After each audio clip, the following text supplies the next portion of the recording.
반갑습니다. 여태까지는 약간 뒤에 그 라이트를 켜지 않아서 어두웠습니다. 그런데 또 켜니까 이렇게 불빛이 너무 직접 드러나서 보시기에 조금 불편한 부분도 있겠다 생각이 지금까지 없이 했는데, 오늘 한번 비교하시면서 어느 것이 나은지 좀 피드백을 남겨주시면 고맙겠습니다.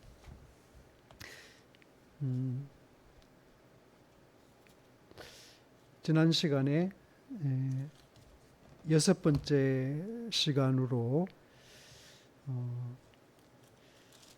언약궤를 빼앗겼던, 그리고 언약궤를 빼앗은 블레셋, 그리고 이스라엘 이야기를 잠깐 살펴봤고요. 그래서 블레셋 사람들이 그 언약궤를 보관하고 있다가 잘못 생각했던, 마치 물건처럼 그렇게 대했던 블레셋 사람들에게 임한 여러 가지 하나님의 재앙들 때문에 그들이 결국은 이제 금독종과 금쥐 형상의 다섯 제물을 만들어서 언약궤를 새 수레에 실어서, 그리고 젖나는 두 암소들, 어미소들을 송아지와 분리시킨 뒤에 베스메스로 돌려보내서 시험했던 이야기를 우리가 살펴봤습니다. 저는 그 언약궤를 두고서 이스라엘 백성과 블레셋 사람들이 어떤 그 교훈을 배울 수 있다고 생각했습니다. 블레셋 사람들에겐 블레셋 사람들로, 그리고 이스라엘 사람들에겐 이스라엘 사람들대로 교훈이 있었다고 생각하는데, 이스라엘 백성에게는 어떤 교훈이 있을까 생각하면, 하나님의, 그러니까 전쟁에 1차에 졌다고 그래서 우리가 언약궤가 없으니까 전쟁에 졌구나, 그래서 언약궤를 가져오자라고 해서 언약궤를 이제 비느하스와 홈리의 제사장이 같이 그 언약궤를 가지고 왔는데 참패를 당했죠. 그 일을 두고서는 이스라엘 백성들은 하나님의 임재를 상기시키는 언약궤라는 것은 미신적인 도구로 사용될 수 없다라는 엄정한 사실을 배웠을 것입니다. 여러분 기억하시죠? 하나님께서 모세를 처음 만나셨을 때 시내산에서 모세가 하나님께서 너를 바로에게 보내서 내 이스라엘 백성들을 자유케 하겠다라고 하니까 모세가 여러 번 발뺌을 하면서, 하나님 저는 하나님의 이름도 모릅니다 라고 했더니만은 하나님께서 주신 이름이 있습니다. 스스로 있는 자라는 말씀을 하십니다. 그 말씀은 단지 하나님의 이름이 그렇다는 뜻이 아니라 그 속에 숨겨져 있는 그런 의미가 있죠. 그것은 아무도 무엇으로도 하나님을 조정할 수 없는 분이고, 그분의 거룩한 임재를 상징하는 언약궤도 그렇기 때문에 미신적인 목적이나 무슨 물건을 다루듯이 취급할 수 없다는 사실을 이야기하는 것입니다. 어떤 그 깊은 명상을 하는 수도사가 있었는데, 어떤 사람이 그분을 만나서 물어봤습니다. 이렇게 영적인 그 관심을 가졌던 사람이, 수도사님, 제가 깊이, 저도 수도사님처럼 깊이 명상을 하고 싶은데 방법을 좀 가르쳐 주세요라고 그렇게 요청을 드렸더니만은 그 수도사분이 뜻밖의 그렇게 말을 했답니다. 형제님, 집에 돌아가셔서 설거지를 하십시오. 그리고 그릇 하나하나를 아기 예수님이라고 상상하며 깨끗하게 잘 닦으십시오 라는 말을 했답니다. 테레사 수녀도 그런 말을 했습니다. 나 환자를 보살필 때 예수 그리스도 자신을 돌본다고 생각하십시오 라고 말을 했답니다. 비슷한 맥락이죠.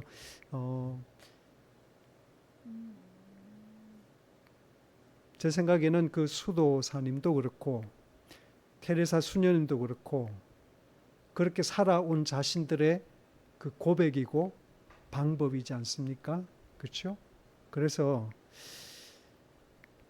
수도사님도 꼭 어떤 거룩한 그 장소에서 기도에 따로 시간을 내서 기도도 했겠지만은, 그러나 본인도 일상의 삶 속에서 대하는 일상적인 그런 물건을 대할 때에도 그걸 허투루 대하지 않고, 그렇죠? 그 하나하나에 자신의 정성을 쏟고 그 시간이 온전히 그 마음을 쏟아서 현존함으로, 집중함으로, 그렇죠?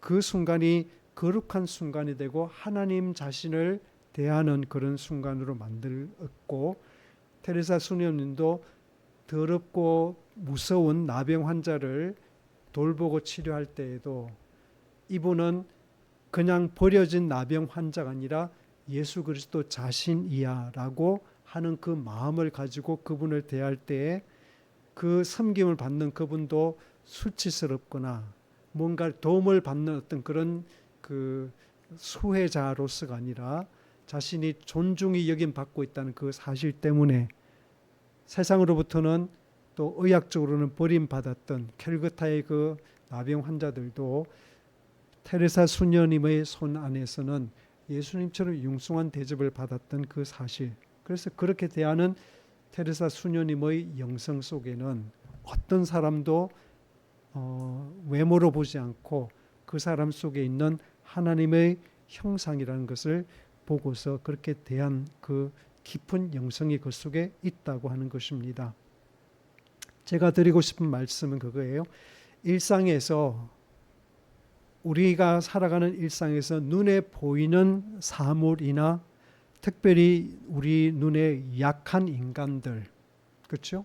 나보다 지위가 낮거나 나이가 적거나 함부로 내가 지나칠 수 있고 함부로 대할 수 있는 그런 사람들에 대해서, 그들을 대할 때 우리 속에 진정으로 경외함과 아끼는 마음을 가진다면, 그 사람에 대한 존중하는 마음을 가진다면, 그 사물을 신기하게 바라볼 수 있는 그런 눈을 가진다면 보이지 않는 하나님을 우리가 제대로 섬길 수 있는 마음이 준비가 된다는 그 사실을 저는 생각합니다. 그래서 저와 여러분들이 눈에 보이는 것들이 그냥 평범하고 늘 보던 것이고 뭐 똑같은 사람이고 그러하겠지만은, 그러나 우리가 휙휙 지나치지 않으면 좋겠어요. 함부로 대하지 않았으면 좋겠습니다. 네, 어떤 시인이 그랬다 그러잖아요. 다리가 이렇게 그 내를 건너는 이렇게 작은 다리가 있었는데 그 다리를 지나가는 사람들이 이렇게 그 의자에 물끄러미 쳐다보고 있다가 어떤 사람은 그 다리 이렇게 만져보고 뭐 그렇게 풍경을 보면서 지나갔고, 또 어떤 사람은 그냥 바삐 막 지나가니까 그 시인이 저 뒤에 사람은 다리를 욕보게 했다, 그 말을 했다 그러잖아요. 그렇죠? 물론 바쁘니까 빨리 지나가는 것이 다리이고 우리도 다 그러잖아요. 그럴 수 있는데, 그러나 그 다리의 입장에서는, 그렇죠, 다리가 놓인 그것은 그냥 건너가기 위한 그런 목적, 기능적인 것이기도 하지만, 그러나 그 안에는 굉장히 많은 것들이 들어있는데, 우리가 많은 것들을 그 안에서 누릴 수 있는데, 아무튼 눈에 보이는 것에서 그 이면에 있는 눈에 보이지 않는 어떤 것을 알아차릴 수 있는 그 마음이야말로, 어떤 사람이 나에게 친절을 베풀 때 저분이 나한테 친절한 말 한마디를 하기까지 어떤 그분 속에 어떤 마음의 존중이 있을까, 이분이 나한테 이런 선물을 하기까지 나에 대한 어떤 소중한 마음이 있을까를 헤아릴 수 있을 때, 우리가 그제서야 보이지 않는 하나님을 감사하게 되고 그 하나님 마음을 우리가 헤아리게 되고 그 하나님 마음을 생각할 수 있게 되는 그런 마음의 터가 우리 속에 생기는 것이죠. 그래서 이스라엘 백성들이 바로 언약궤를 빼앗기는 치욕적인 그 사건을 통해서 하나님은 우리가 그렇게 물건으로 취급할 수 있는 분 아니다라는 교훈을 배웠을 거고, 또 언약궤를 빼앗은 블레셋 사람들의 입장에서는, 그렇죠, 언약궤를 빼앗았다고 해서 하나님을 빼앗았거나 언약궤를 빼앗고 전쟁에 이겼다고 해서 우리가 하나님을 이긴 것이 아니다라는 사실을 그들은 아프게 깨달았어야 되었다는 것입니다. 이처럼 하나님은 이스라엘에게 블레셋에게 이 일련의 놀라운 사건들을 통해서 하나님은 결코 가볍게 생명 없는 물건처럼 소유하거나 처리할 수 있는 그런 대상이 아니라 경배와 순종의 대상이라는 사실을 그들에게 가르쳤습니다. 네. 그리고는 이제 언약궤가 돌아온 이야기가 6장의 13절부터 기록되어 있습니다. 6장 13절부터 15절까지 제가 먼저 읽어보겠습니다. 지난 시간 우리 12절까지 읽었으니까요. 6장 13절 베스메스 사람들이 골짜기에서 밀을 베다가 눈을 들어 궤를 보고 그 본 것을 기뻐하더니 수레가 베스메스 사람 여호수아의 밭 큰 돌 있는 곳에 이르러 선지라. 무리가 수레의 나무를 패고 그 암소들을 번제물로 여호와께 드리고 레위인은 여호와의 궤와 그 궤와 함께 있는 금 보물 담긴 상자를 내려다가 큰 돌 위에 두매 그날의 베스메스 사람들이 여호와께 번제와 다른 제사를 드리니라 라고 되어 있고요. 그 다음에 19절부터 이어서 보겠습니다. 6장 19절부터 7장 1절까지 베스메스 사람들이 여호와의 궤를 들여다본 까닭에 그들을 치사 5만 70명 혹은 70명을 죽이신지라. 여호와께서 백성을 쳐서 크게 살육하셨으므로 백성이 슬피 울었더라. 베스메스 사람들이 이르되 이 거룩하신 하나님 여호와 앞에 누가 능히 서리요. 그를 우리에게서 누구에게로 올라가시게 할까 하고 전령들을 기럇 여아림 주민에게 보내어 이르되 블레셋 사람들이 여호와의 궤를 도로 가져왔으니 너희는 내려와서 그것을 너에게로 옮겨가라. 기럇 여아림 사람들이 와서 여호와의 궤를 옮겨 산에 사는 아비나답의 집에 들여놓고 그의 아들 엘리야사를 거룩하게 구별하여 여호와의 궤를 지키게 하였더니. 네, 거기까지. 자, 언약궤를 그 수레에 태우고 그 수레를 끄는 소들이 송아지가 뒤에 있음에도 불구하고 송아지들이 집에 그렇죠? 집에 있었음에도 불구하고 울긴 했지만 그러나 좌우로 치우치지 않고 베스메스 이스라엘 땅까지 갔습니다. 그리고 어디에 멈췄습니까? 그 베스메스 지역에 사는 여호수아라고 하는 남자의 집의 소유한 밭에 이르렀는데 그때는 언제였습니까? 밀수확기였다라고 말씀하고 있습니다. 여러분 우리 이전에 요거 배우기 전에 배웠던 룻기에서 룻이 시어머니 나오미와 함께 시어머니의 고향인 베들레헴으로 돌아온 시기가 언제예요? 밀 베는 시기가 아니라 보리 베는 시기. 네, 보리 베는 시기는 보리는 조금 일찍 익습니다. 보리는 4월, 5월에 걸쳐서 익고요. 밀은 조금 더 늦게 5월에서 6월, 그러니까 겹치기도 하지만 어쨌든 한 달 정도 시기가 차이가 나는데 그래서 조금 일찍 수확하는 보리 베는 시기에 룻이 도착을 했고 언약궤가 하나님의 경내로 돌아온 그 시기는 밀 수확기 5월, 6월이었다. 맥추절. 그래서 4, 5월에 그 시기에 나오는 것이 이제 이스라엘 백성들의 첫 세계의 중요한 그 축제가 있죠.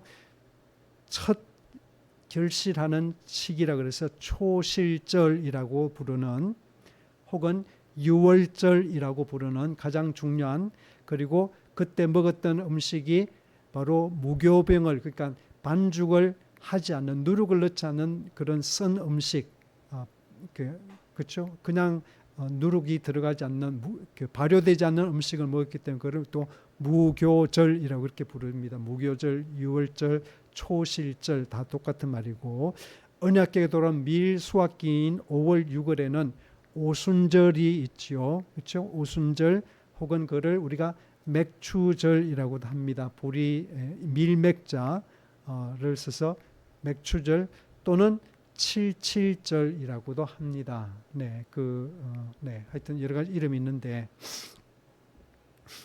이 언약궤가 베스메스에 들어왔을 때 두 부류의 사람들 혹은 두 종류의 반응이 있었습니다. 첫 번째는 기뻐하고 제사를 드렸다.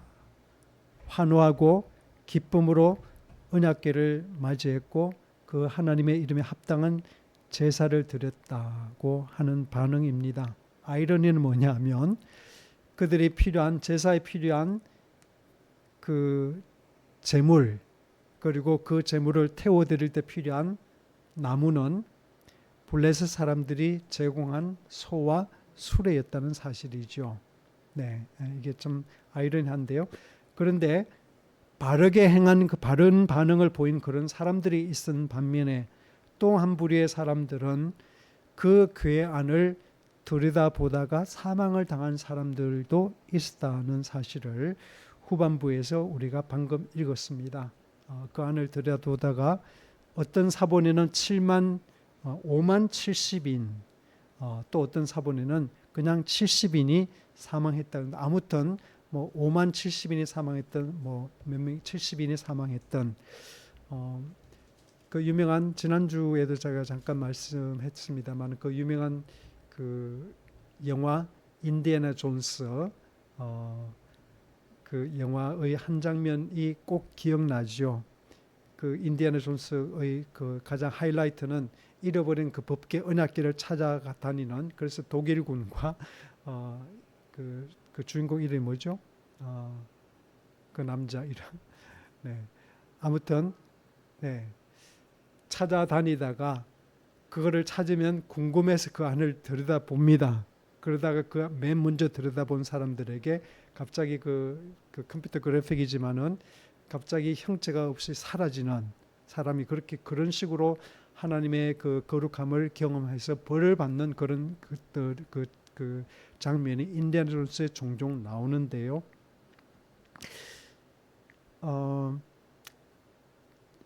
이 이유는 뭐냐 하면 하나님을 경외의 대상으로 삼지 않고 호기심이나 오락거리로 혹은 종교적인 여흥을 위해서 혹은 신기한 물건쯤 신제품쯤으로 여긴 신성 모독에 대해서 아주 혹독한 대가를 베스메스 사람들 일부가 치렀다는 말씀입니다. 질문은 뭐냐 하면 구약 성경을 읽다 보면 우리가 이런 대목을 대하면 하나님 참 까다로우시네. 너무 하신 거 아닌가. 사람이니까 실수할 수 있고 궁금하면 들여다볼 수 있지. 하나님께서 어떻게 좀 그냥 뭐 좀 매를 때리시든지 뭐 그러면 안 돼라고 말씀을 엄하게 하시든지 그러시는데 어떻게 죽음으로 그 값을 치르는 거지? 라는 질문이 생깁니다.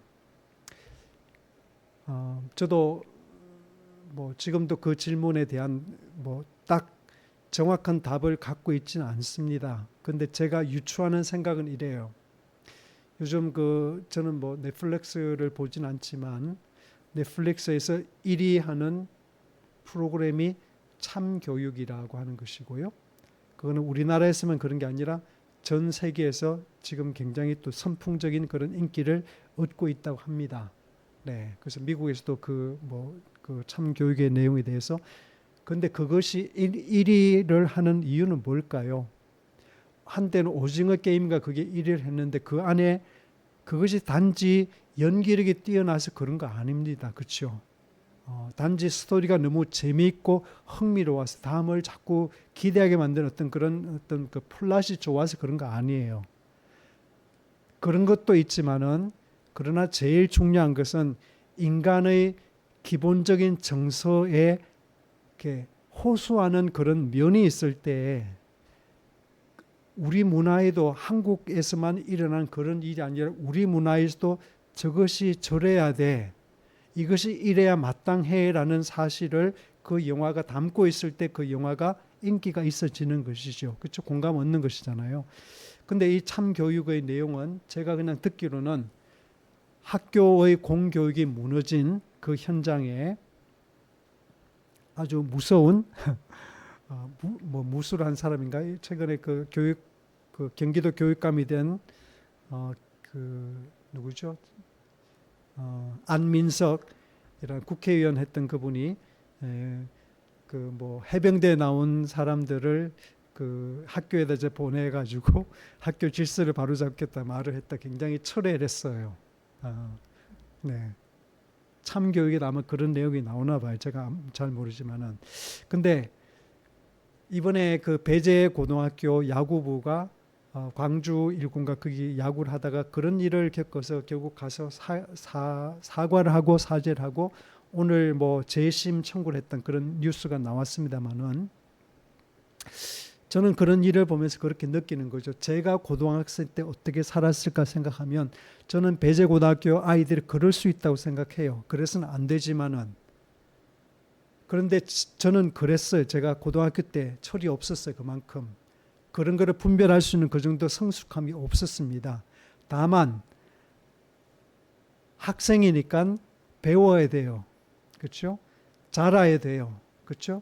그 정신그릇이 커져야 되고 틀린 것이 있으면 그게 교정이 돼야 되는데 그 교정의 주체, 교육의 주체인 선생님의 권위, 우리가 교권은 신성하게 여겨줘야 하는 것이지요. 그것은 반드시 교권으로서 지켜줘야 되는 그 당위 의식이 참교육을 보는 모든 세상 사람들 속에 어느 정도 자리 잡고 있기 때문에 참교육을 시키는 그런 영화가 딱 나왔을 때 사람들은 그거를 좋아라 하는 것이지요. 만약에 그 교권이 무너진다면 잘 안 하는 아이들이 틀렸을 때 틀렸다고 말해주고 그거를 가르칠 수 있는 어른의 자리가 무너진다면 교육도 무너지는 것이고 나라도 무너질 수밖에 없다는 그 위기의식이 누구에게나 다 있는 것이죠. 보편적으로. 이 말을 우리의 영적인 삶에 적용을 하면 내가 하나님의 형상을 가진 인간으로서 하나님의 형상으로 살아가려면 내가 조금 더 도덕적으로 깨끗해지고 교양을 좀 갖추고 어떻게 하면 사람들에게 인기가 있는 그런 예의 바른 말을 할 수 있을까? 뭐 그런 책을 보고 자기 개발서를 열심히 본다고 해서 그것이 가능하다면 성경은 필요 없을 겁니다. 성경은 그런 걸 잘 가르치지 않아요. 그런 디테일한 걸 가르치지 않습니다.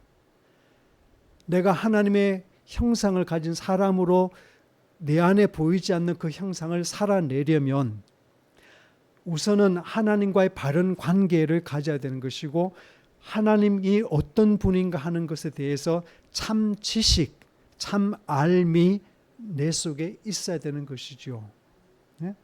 그 참 의식이 절대적으로 내 속에 있을 때에 내가 비록 무슨 식당에 가서 폴크가 세 개가 이렇게 예식장에 가면 그렇게 돼 있죠. 호텔 같은 데 가면 그 폴크가 세 개가 놓여져 있습니다. 이게 빵을 찍는 폴크인지 고기를 찍는 폴크인지 아니면 디저트 먹는 폴크인지 그걸 잘 모르잖아요. 물이 오른쪽에 있는 게 내 것인지 왼쪽에 있는 것이 내 것인지 그거를 몰라서 남의 물을 마시는 경우도 있긴 합니다. 그런데 여러분 그런 것들은 교양의 문제이지 이것은 인격의 문제는 아니에요. 그렇죠? 네. 그런데 우리가 그런 거 좀 덜 배워도 그런 거 몰라도 일자무식한 시골에서 농사하는 그런 분일지라도 그러나 그 마음의 밭이 옳고 그 속에 하나님이 어떤 분인가라는 사실을 분명히 인식하고 살면 그분은 어떤 교육을 받고 어떤 고등교육을 받고 어떤 고급스러운 문화를 누릴 줄 아는 그런 사람보다도 훨씬 더 인간다운 인간미 넘치는 삶을 살 수 있다는 것이 우리의 경험이지요. 하나님은 그거를 가르쳐 주시려고 이스라엘 백성들에게 저는 어쩌면 우리 자주 말하는 시범 케이스 같이 그렇게 아주 엄하게 이 뭐랄까 언약궤를 통해서 레슨을 주고 계시다는 생각을 합니다. 7장 2절로 넘어갈게요. 7장 2절부터 6절까지만 오늘 살펴보겠습니다. 7장 2절 궤가 기럇 여아림에 들어간 날부터 20년 동안 오래 있은지라 이스라엘 온 족속이 여호와를 사모하니라. 사무엘이 이스라엘 온 족속에게 말하여 이르되 만일 너희가 전심으로 여호와께 돌아오려거든 이방 신들과 아스다롯을 너희 중에서 제거하고 너희 마음을 여호와께로 향하여 그만을 섬기라. 그리하면 너희를 블레셋 사람의 손에서 건져내시리라. 이 이스라엘 자손이 바알들과 아스다롯을 제거하고 여호와만 섬기니라. 사무엘이 이르되 온 이스라엘은 미스바로 모이라. 내가 너희를 위하여 여호와께 기도하리라 하매 그들이 미스바에 모여 물을 길어 여호와 앞에 붓고 그날 종일 금식하고 거기에서 이르되 우리가 여호와께 범죄하였나이다 하니라. 사무엘이 미스바에서 이스라엘 자손을 다스리니라. 아멘. 자, 여러분 사무엘이 등장합니다. 근데 사무엘이 4장 1절에서 설교를 시작했다고 되어 있는데 근데 갑자기 그 사무엘은 사라지고 그 안에 법궤 이야기가 등장해서 이 4장, 5장, 6장까지 법궤 이야기가 계속되다가 갑자기 다시 7장 3절에서 사무엘이 다시 등장하지요. 이거는 이야기 카메라가 갑자기 포커스를 이렇게 맞춘 것이라기보다는 사무엘이 설교를 시작한, 사무엘이 다스리고 사무엘이 말씀을 가르치고 선지자로 활동하기 시작한 그 시대가 어떤 시대였는지, 얼마나 그 현실이 부패했고 미신이 가득했으며 위험한 상태였는지를 보여주는 어떤 그런 그 맥락을 주기 위해서 주신 말씀으로도 볼 수 있겠습니다. 물론 그 자체로도 좋은 의미가 있지만은 아무튼 하나님을 사모하는 백성에게 던진 사무엘의 첫 말씀은 온전한 마음으로 하나님께 돌아오라 회개하라고 하는 그 말씀입니다. 회개하라. 여러분 이 말씀을 누가 하셨죠? 회개하라 천국이 가까웠느니라. 그 말씀을 세례 요한도 했고 그리고 그를 세례 요한이 열심히 가르쳤던 예수 그리스도도 첫 말씀이 회개하라 천국이 가까웠느니라는 그 말씀이었습니다. 사무엘은 이방 신들과 아스타롯 여신상을 없애라. 그 뒤에 보니까 바알 신들과 아스타롯 신들을 없앴다라고 그렇게 되어 있습니다.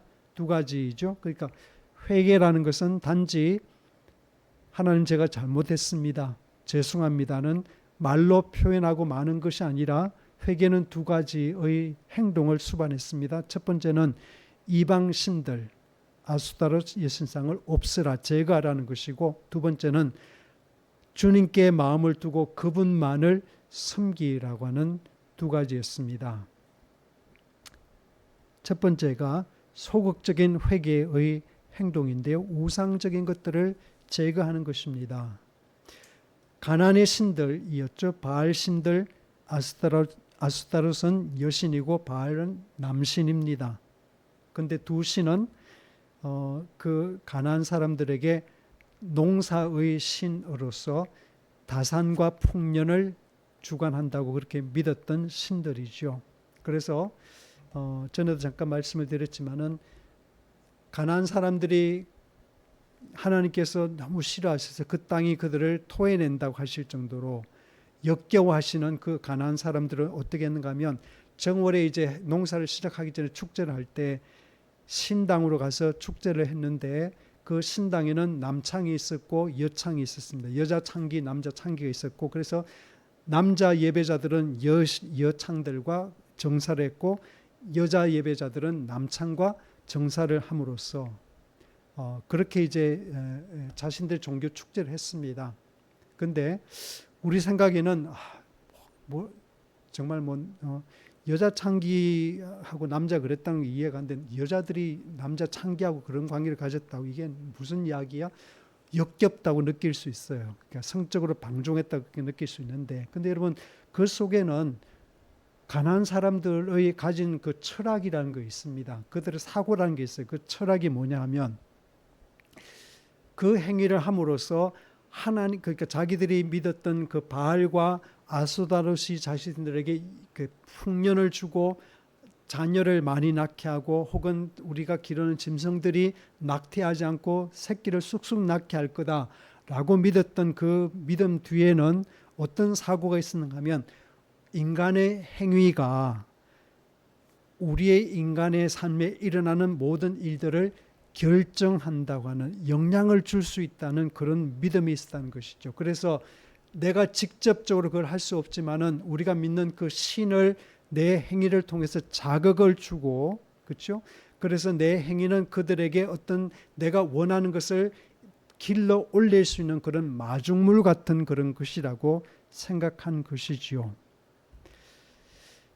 그래서 선지자 사무엘은 그 신들을 제거하라고 하는 것이고, 그것은 단지 이방 신들에게서 손 떼라, 너희 집에 모신 그 신상을 버려라 하는 그런 말씀으로도 들릴 수 있지만, 더 적극적으로는 내가 인생의 주도권을 가지고 있다는 생각, 내가 옳다고 하는 목표와 방식을 추구하기 위해서 내 주도적으로 삶을 살아가려는 그 방식, 그 마음을 버려라는 그런 적극적인 뜻도 있는 것이지요. 저는 우리 사회는 훨씬 더 많은 우상들이 있다고 생각하고, 훨씬 더 이스라엘 백성 혹은 가난한 사람들이 했던 것보다 훨씬 더 보이지 않게, 그러나 훨씬 더 강하게 우리 인간의 마음을 사로잡고 있는 그런 우상들이 우리 안에 가득하다고 생각하고, 그래서 종교개혁자 켈빈이라는 분은 인간의 마음은 우상을 만드는 공장이다, 팩토리다라고 말을 했습니다.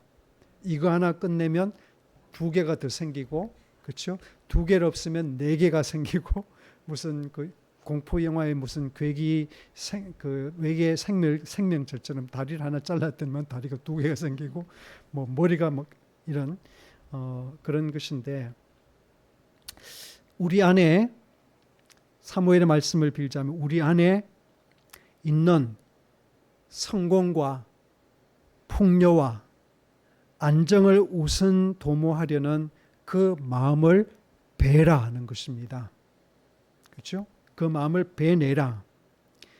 우리 세상은 많이 가진 자, 많이 즐기는 자가 인생의 성자라고 그렇게 가르칩니다. 우리는 은연중에 그런 것을 받아들였어요. 그래서 남들처럼 누리지 못하면, 그래서 우리가 텔레비를 보지 말자고 하는 것은, 저도 그래서 저 포함해서 텔레비를 덜 보자 하는 것은, 텔레비 안에 있으면 끊임없이 보이는 그 이상적인 그 세계, 그렇죠? 문제가 생겨도 한번 찔끔 울고 나면 문제가 해결되는 어떤 그런 쉽게 해결되는 그런 세계는 가상의 세계, 진짜 세계 아닙니다. 인생은 훨씬 더 처절하고 훨씬 더 질퍽거리고 훨씬 더 치열하죠. 그렇죠? 그래서 많이 가졌다고 그래서 많이 누리는 거 아니고요. 많이 가졌다 많이 행복한 거 아닙니다. 그런데 그런 것에 물들이고 맛들여서 그 세상에 굴복한 무릎을 일으키라, 그런 말씀이죠. 그런 마음 배내고 그 세상에 굴복한 무릎을 일으키라는 그런 말씀이 바로 우상을 버리라는 소극적인 회개의 뜻이고, 적극적인 회개는 뭐죠? 하나님께로 돌아가는 것이고 그분만을 섬기는 것입니다. 더러워진 마음을 배냈으면 이제 깨끗한 마음을 가지고 하나님 한 분만을 소망하고 그분께만 내 기쁨을 걸어놓고 내 인생을 걸고 그분과의 관계 속에서만 내가 참 삶을 추구한다면 나머지 것들이 다 정리가 되고 나머지 것들이 있어도 되는 것이고 없어도 괜찮은 것이죠. 그런데 그 하나 없으면 나머지 것들이 끊임없이 우리의 삶을 지배할 수밖에 없는 것이 인생인 것을 하나님은 너무나 잘 아시기에 하나님은 나를 붙들으라, 라고 초대를 하는 것이지요. 그래서 이스라엘 백성들이 그 우상들을 다 제거하고 미스바라는 곳에 모였습니다. 미스바라는 말은 우리말로 망대, 높은 곳에 이제 지어진 망대라는 그런 뜻이고, 그곳에서 금식하고 죄 고백하고 하나님께 용서를 구하고 물을 기르다가 그곳에 쏟아 붓습니다. 그래서 나머지는 다 이해 가는데, 그렇죠. 금식하고 그래서 마음을 찢고 죄를 고백합니다. 또 하나님께 우리 용서해 주세요. 우리 잘못했습니다라고 그렇게 용서를 구합니다. 그런데 물을 쏟아 붓는 것은 무엇일까요? 예레미야 애가에 보면, 예레미야 애가 2장 9절을 보면 너의 마음을 주의 얼굴 앞에 물 쏟듯 할지어다 라고 말씀하고 있습니다. 너의 마음을 하나님 앞에 물 쏟듯 해라. 마음을 쏟아라는 말이고요. 그리고 우리가 초반부에 만났던 사무엘 상하에서 우리가 만나는 네 사람의 인물이 있다 그랬죠. 첫 번째가 한나, 두 번째가 사무엘, 세 번째가 사울, 그 다음에 네 번째가 다윗이라 했는데, 첫 번째 사람 한나가 자기를 오해한 엘리 선지자에게 그렇게 말합니다. 선지자님, 저는 술에 취한 것이 아닙니다. 다만 슬픈 마음을 가눌 길 없어서 저의 마음을 주님 앞에 쏟아 놓았을 뿐입니다. 라고 고백하지요. 자, 거기서 두 군데 본 예레미야가 2장 19절 말씀과 사무엘상 1장 15절에 나오는 그 말씀이 마음을 쏟는다는 그 말을 우리가 알 수 있지요. 그곳에서 미스바에서 물을 쏟아 부은 것이 무슨 뜻일까를 우리가 유추할 수 있을 것 같습니다. 우리나라의 동화 작가로 작고 2007년에 작고하셨습니다마는 동화 작가로 아주 특별한 분이 계시는데, 권정생이라는 이름도 특이한 분인데, 원래 이름은 권경수라고 했는데, 아무튼 권정생 동화 작가, 이분은 찌들리게 가난한 삶을 살았고, 안동에 이 부모님들이 아마 7남매를 거느리고 안동에 그냥 들어갔는데, 그냥 거기서 소장농도 하고 뭐 남의 집 모섬살이도 하고 하여튼 가난하게 살았어요. 근데 하필이면 이 권정생이라는 분은 19세 때 폐렴 걸려가지고, 그 당시 이런 폐렴 걸리면 동네 쫓겨나죠. 옮긴다고. 그렇죠. 각혈하고 뭐 그러니까 실제로 그게 위험하고요, 폐렴이. 그런데 안동에 지금도 있는데 일직교회라고 하는 교회가 있었는데, 그 교회가 이 오갈 데 없는 그냥 버려진 사회로부터 격리된 이 청년 권정생을 받아줬어요. 그리고 한 평 정도 되는 그 작은 집을 하나 지어주고 그분에게 일을 맡겼습니다. 무슨 일을 맡겼을까요? 새벽 4시 그리고 오후 5시에 교회 종치는 그 일을 맡겼습니다. 이분이 19년 동안 그 일을 했습니다.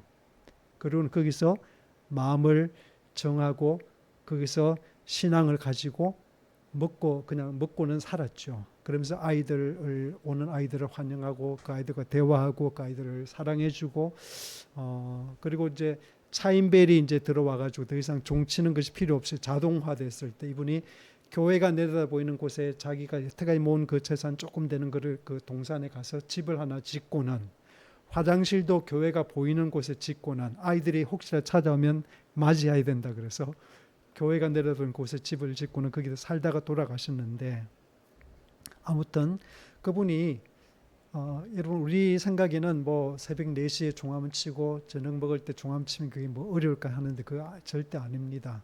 이분이 겨울에 그 새벽에 4시에 일어나 종을 칠 때는 너무 뭐 얼마나 추웠겠어요. 그때는 옷이 없잖아요. 1950년대 뭐 60년 이런 데니까 이렇게 4시에 일어나서 그 얼어붙은 그 종의 끈을 붙잡고 하면 몸이 오들오들 떨렸대요. 근데 그거를 본 어떤 장로님이 10년가 20년가를 버스를 타고 가서 안동 시장에 가서 목장갑 한 켤레를 10원을 주고 사드렸대요. 그분의 그 스토리에 나오는 이야기입니다. 안타까우니까 사드려서 권 선생 이거 끼고 하세요라고 했는데 이분이 그 목장갑을 꼈을까 안 꼈을까요? 끝까지 거부했습니다. 그러면서 뭐라고 기록했는가 하면 내가 울리는 새벽 종소리는 가난하고 소외받고 아픈 이가 듣고 벌레며 길가에 구르는 돌멩이가 듣는데 어떻게 따뜻한 손으로 종을 칠 수가 있어요? 라고 그렇게 말을 했답니다. 근데 그분이 종만 친 것이 아니라 아마 종 소리를 듣고 새벽기도 온 분들 새벽기도 같이 했을 거고 그분들 다 돌아가시면 이제 자리 정리하고 그랬겠죠. 근데 그 당시는 전기라는 게 있을 뭐 그런 시설이 없이 석유 난로 그냥 하나 놓고 거기 불 피워 놓고 거기 이제 옹기종기 모여서 마룻바닥 그렇죠? 그 강대상 없이 마룻바닥에 다 이제 무릎 꿇고 이렇게 기도를 했을 텐데 그분이 예전에 제가 한번 이야기한 것 같은데 이렇게 씁니다. 새벽 기도가 끝나 모두 돌아가고 아침 햇살이 창문으로 들어와 비출 때 교회 안을 살펴보면 군데군데 마룻바닥에 눈물 자국이 얼룩져 있고 그 눈물은 모두가 얼어 있었다라고 이야기합니다. 추우니까 그렇게 얼어 있었다. 근데 권 선생은 그 얼어붙은 눈물 하나하나가 바로 하늘의 별이라고 그렇게 이야기를 했습니다. 저는 말씀을 마치면서 어쩌면 오늘 한국 교회는 그 권정생 선생이 본 새벽기도를 하나님께 하면서 그 얼어붙은 마룻바닥에 눈물을 쏟았던 마음을 쏟았던 그 간절한 기도가 마른 것이 아닐까. 그 눈물이 말라서 우리 교회가 이렇게 되지 않았을까라는 생각을 제 자신을 향해서 해봅니다. 제 자신도 하나님 앞에 사랑이 감사해서 또 너무 하나님께 죄송해서 얼마나 눈물을 흘린 적이 언제인가라는 생각을 좀 해보게 되는데요. 우리 교회가 또 우리 자신이 회복해야 될 것은 바로 이런 마음 쏟음이 아닐까요? 하나님 앞에 우리 마음을 쏟아내는 그런 일이 우리에게 절실한 것이 아닐까. 아픔이 많고 스트레스가 많고 서름도 많고 억울한 일이 많은 인생 가운데에서 여러분 우리가 정말 필요한 경험은 우리를 다 아시고 우리를 사랑하시는 우리를 붙들어 주시는 그 하나님 앞에 나아가서 우리 마음을 쏟아내는 그런 일이 우리에게 절실하지 않을까라고 생각합니다. 기도하겠습니다.